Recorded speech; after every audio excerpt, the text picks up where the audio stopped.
Share this event on your feed. Please spread the good love. So, ladies and gentlemen, Reverend Kristen Green, who, by the way, last year's Valley Justice Jamboree, for the first time in my life, I shut up, and I did not talk to her because it was her second day on the job. And I know I'm a lot, and you had a lot of pressure on you, and so I was proud of myself for not talking to you. But it's great to talk to you today, and great to meet you in person. The introduction has been building, I would say, for those 12 months or so that you decided to lean back and allow me to come forward and meet you. And it is such an honor to meet all of you in this sacred space today to talk about sacred work. I think that's one of the reasons that this community, as a collective, decided, yes, we will open this space to have this gathering in a sacred sanctuary, because that lifts up the fact that this is holy work. This is anything done in the spirit of love and justice that we know is love in public is sacred and should be protected and should be given that platform of the holy being on our side and us gathering together to remind each other of these divine sparks. One of the things that we do in this sanctuary, in this community of Unitarian Universalism, is we light a chalice flame in this beautiful wooden bowl back here that was carved by a member. And that's a symbol of our sacred container, the chalice, of where we hold our fire of commitment, where we hold our joys and sorrows sometimes, where we hold this reminder of the flame that does not go out in our heart.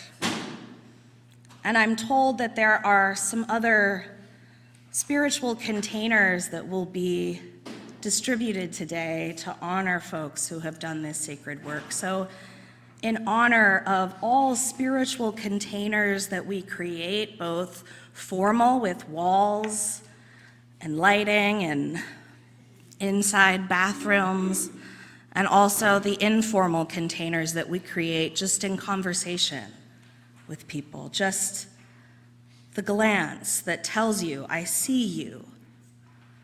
The invitation, tell me more about your story.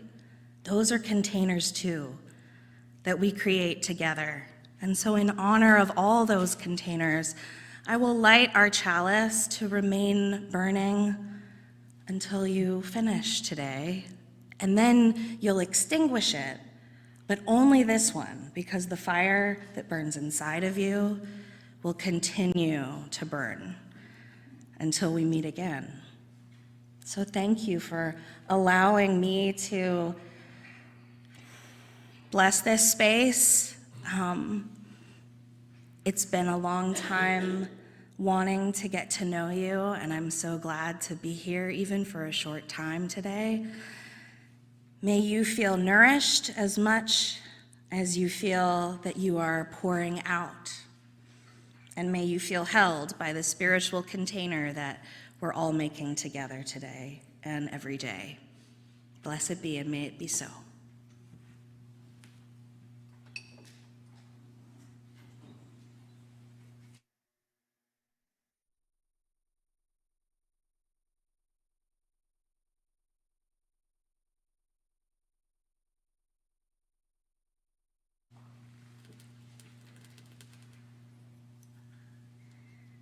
This is another spiritual container that has some resonant sound.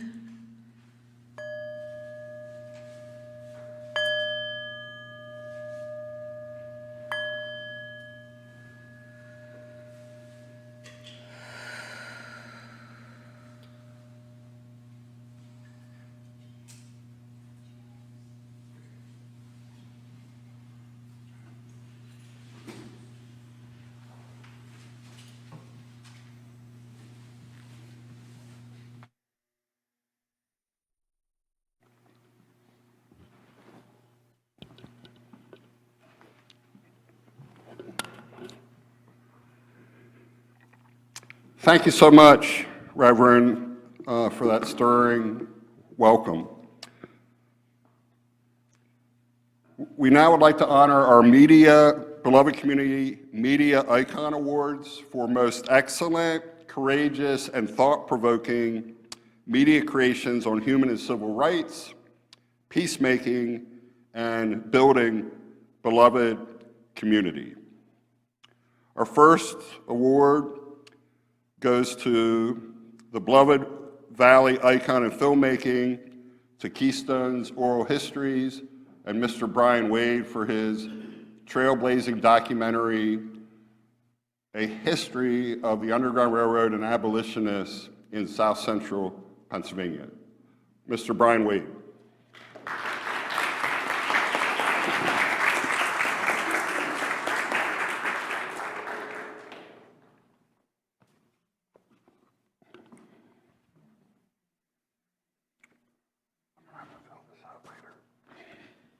Would you like to say, all right? The history geek in me has to point out, we are convening at the site of the former residence of abolitionist Congressman Charles Augustus Barnett. And he lived here in the 1800s. And this is an authentic, this space, the sacred space that Reverend Kristen Green talked about, is an authentic Underground Railroad stop. And Charles Barnett is buried downtown. A lot of connections here today. I'm thinking about the members of First Presbyterian Church. Charles Barnett is buried in the First Presbyterian Church graveyard in downtown York. And Barnett's and company in York County are featured in Mr. Wade's documentary. Thank you so much, Matt. Good morning, everybody. Good morning. Yes, I'm privileged and honored to have been provided and given this recognition for the work of Keystone's Oral Histories. I don't do it for the reason of just getting awards or recognition, but it's really about the human experience. Years ago, I created a television series here called Worlds Apart that examined the legacy of race and racism in America. It took me all over the country to Stanford University, Harvard, Drexel University, did the first gubernatorial dialogue on race with Governor Ed Rendell, Governor-elect Ed Rendell. So my work with Keystones and other initiatives has been about really the human experience and how do we work together collectively to make our society a better place for everyone, based in disavowing class, which still is very evident. But I want to again thank Matt for this. Matt played a vital role in this this documentary. I'm already thinking ahead, upcoming documentary regarding it. He was the primary story writer for the documentary. I also see Dr. Jamie Norpel here. Yes, almost, I was thinking the other day. But Dr. Jamie Norpel, she did the curriculum for the documentary, which is doing quite well, and I wanted to thank her for her involvement. And it's good to be back in York. I lived here for 30 years in York County and York City, so it's nice to be back. Just coming in, I met Mr. Steve Snell, and he had made me aware of Mr. Barnett and his work as an attorney and also as an abolitionist. So it's nice, just those little pebbles, you know, when you meet people and they talk about their involvement or their church's involvement or their community's involvement with the Underground Railroad. It's a wonderful experience. So I want to thank again Matt and the beloved community for this recognition. Thank you so much and continue the work.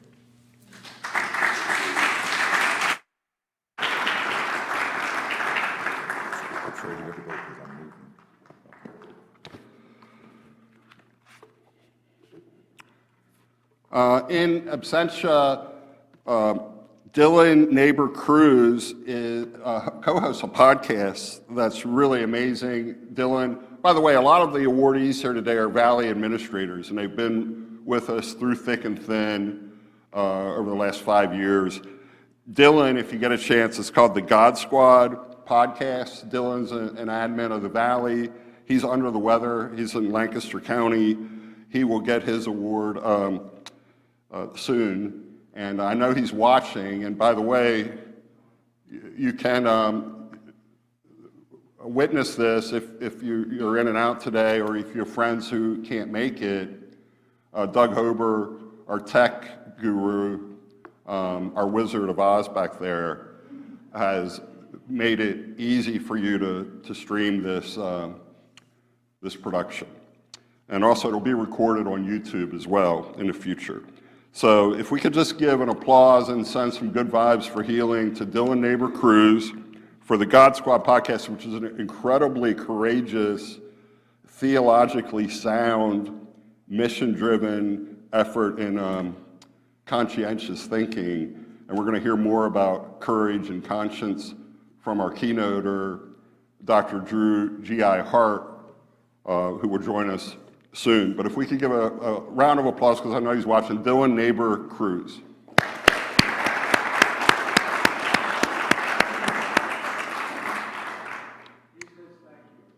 Oh. Now we'd like to honor the GIT icon for excellence in human rights stories and print journalism. Wallace, is Wallace here? From the York Dispatch. The York Dispatch over the last year, in terms of, well, you can come forward, my friend. Sorry. No, sit down again.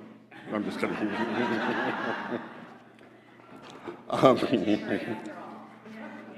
Wallace and his staff have done incredible work in the last year. LGBT rights, student rights, public health. Mark Waters has written great stuff on county health department feasibility study. Meredith Wilsey, if I'm pronouncing her name right, incredible work with LGBT rights. And you, my friend, are a valued member of the Valley, and thanks for peppering our content with some really good juice. So thank you so much for all that you do. And if you'd like to say a few words about the importance of the Fourth Estate in terms of our democracy, we'd be really honored. Well, thank you. I'm not accustomed to making speeches, so I will try to make this short. But it's a tremendous honor, not just for me, but for the entire newsroom that I'm here to represent today, and the community, and the sources who help us tell these stories, tell stories about our community. I want to reinforce, when you talk about the Fourth Estate, it's a very highfalutin term. And you talk about the news media. We are not separate from the community. We are a part of the community. And I'm going to just give you a short story. I will try to keep it short since you're already running behind. But a couple years ago, we broke the story about Central York's racist book ban. I don't know if all of you remember that. It's top of mind for me because I actually just had a conversation out there with Delma, who was the diversity officer in Central York at the time. The way we told that story, first off, we were not psychic. We didn't know about it in advance. In fact, we were a year behind the actual decision that was made. The way we heard about it is a high school principal sent out an email reminding people who didn't get the first memo, hey, this list, which started out as a recommendation, it's a list of recommended resources to encourage diversity and empathy in the classroom. Don't teach these books, and if you have them, remove them. We got that email from several different people, courageous educators who, when they saw that document, when they saw what the school board had done, they sent it on to our newsroom, to our journalists. And then we got to work reporting that story, talking to other people, holding people in positions of power to account. But a story is just words on a page. It's black and white. The old saying, the cliche, you take yesterday's news and then you wrap fish in it for the next day's dinner. A story is just one piece of the equation. What happened after we ran that story? Community members read that story. They shared that story. They passed it on and they did something with it. They showed up and they protested. They attended school board meetings. And then in a couple years, because that's the kind of rhythm of school board elections, which heads up, one is coming up, and we are actively reporting on it. Come the election time, they made choices, and many of the book ban supporters were voted out of office. So I also, thank you. I also want to point out, like, it wasn't just community members, it wasn't just educators, it also expanded to high school students. High school students hit the pavement, they walked out of class, they stood in front of administrators with great risk of reprisal to themselves, and they helped lead those protests to this book ban. Now, a couple years later, a couple more books were banned, and the process began again. We reported on it based on tips that we received and having attended one of the school board meetings, and then students protested, community members protested. The book ban was again reversed. A couple lessons from this. Number one, I do think journalism is incredibly important because for most people, you don't hear about these kinds of stories, and we report them every day. But you don't hear about these stories unless you have dedicated community watchdog journalists out in the field covering your elected officials.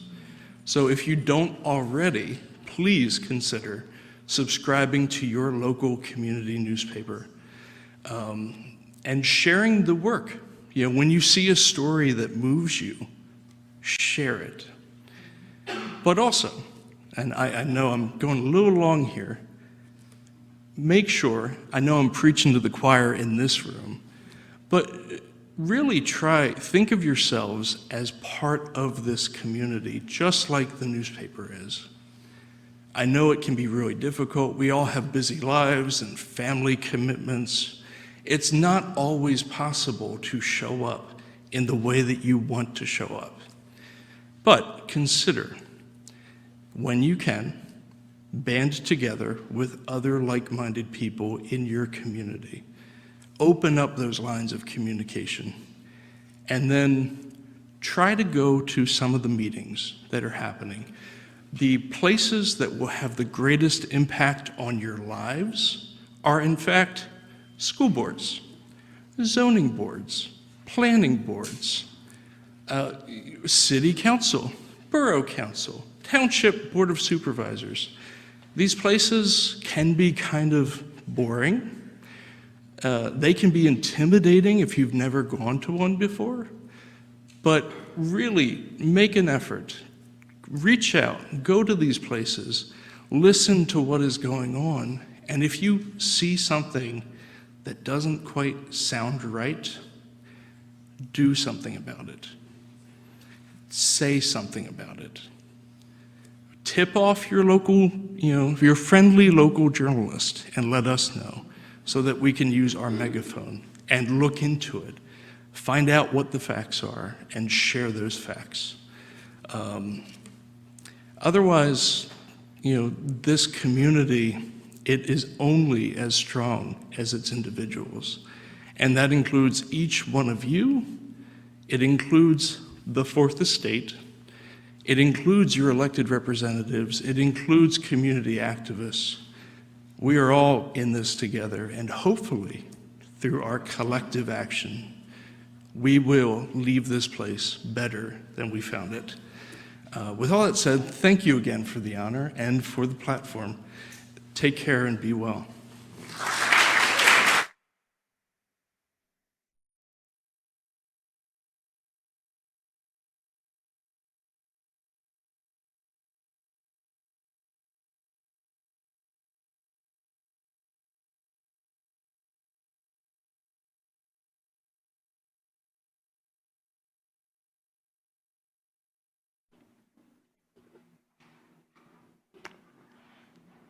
Actually, I gave you the wrong card. There's a lot of moving parts here. Witnessing York. That's okay. They're next. There's your. If you need me. Sure. Yeah, go to- Okay, we're gonna do a little speed round. WJL TV8 gets our Media Icon Award for Courageous Journalism for its In Focus series with Susan Shapiro. Please give Susan and WJL a round of applause. They'll get their award in absentia. And we're gonna move up an award presentation since I see Dr. Norpel here and Jim McClure. If you get a chance, witnessingyork.com, and the editors and the masterminds behind it are here. Jim McClure, veteran newspaper man and author. Dr. Jamie Norpel, an incredible dynamo of wisdom, heart, and resilience. Both excellent writers, and they've helped me learn in my journey. WitnessingYork.com, I'll let them talk about it briefly, but it's a treasure trove of stories of courage, resilience, and human rights in York County. So please check it out, witnessingyork.com. Jim and Jamie, please come forward.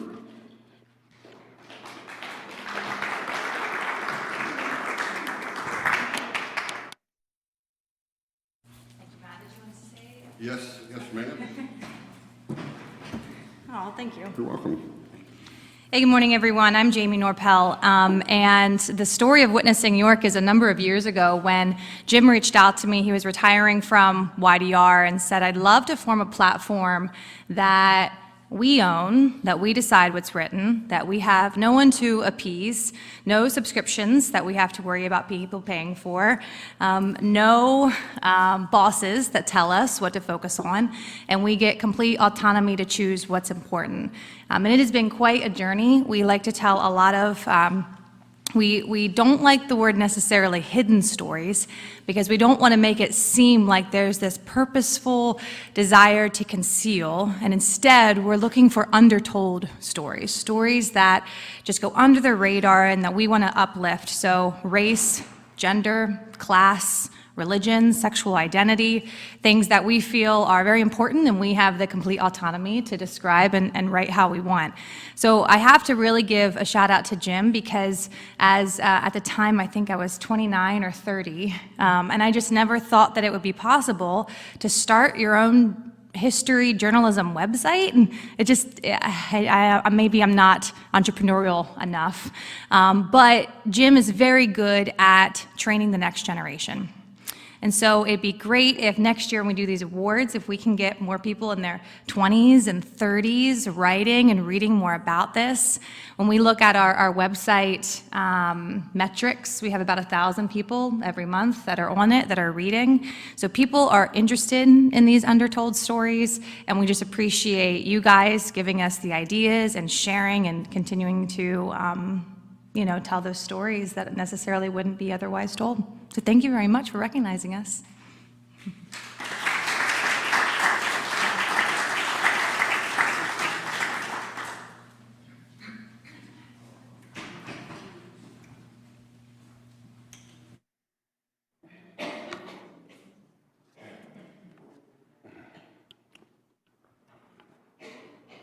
One more before our keynoter. Is Christina still here? Christina Kaufman. I don't have my glasses on. Okay.